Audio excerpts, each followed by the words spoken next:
un roi va être particulièrement important lors des guerres de religion, et ce roi c'est Henri IV. Mais qui était Henri IV? Mais avant tout, petit rappel sur la séance précédente. Quels chrétiens se partagent le territoire de France? Oui, les catholiques et les protestants. Lorsque Henri III meurt, Henri IV, normalement, doit lui succéder, mais une partie des catholiques ne l'accepte pas comme roi. Pourquoi? Parce qu'il est protestant.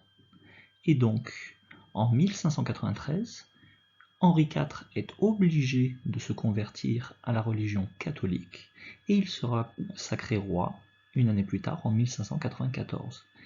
Et ce qui est important de noter avec Henri IV, c'est que Henri IV va faire la paix avec le chef des catholiques, puis le chef des protestants.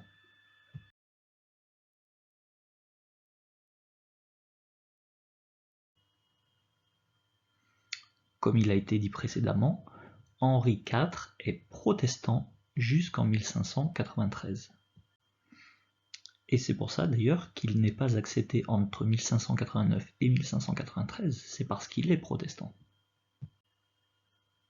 On se rappelle également que, à cette période-là, les protestants et les catholiques ont tendance à se faire la guerre et que des massacres éclatent de part et d'autre.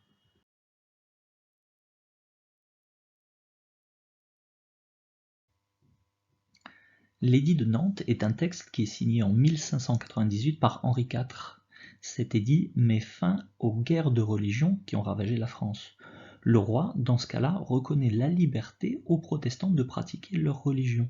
Ces protestants ne pourront donc plus être chassés par les catholiques. Il leur accorde des garanties pour qu'ils puissent pratiquer leur culte en toute sécurité. Et c'est très important parce qu'à cette époque, la France est le seul pays européen où il existe une telle situation. Malheureusement, quelques années plus tard, Henri IV sera assassiné par François Ravaillac. Il sera poignardé dans son carrosse pendant un déplacement. On a vu précédemment qu'à cette époque-là, les catholiques et les protestants ont tendance à se faire la guerre. Des massacres ont eu lieu d'ailleurs. Quand Henri IV devient roi, il n'est pas reconnu par tous parce qu'il est protestant. Il doit donc se convertir au catholicisme. Grâce à lui, en 1598, les guerres de religion s'achèvent quand l'édit de Nantes est signé. Cet édit autorise la pratique libre de la religion des protestants.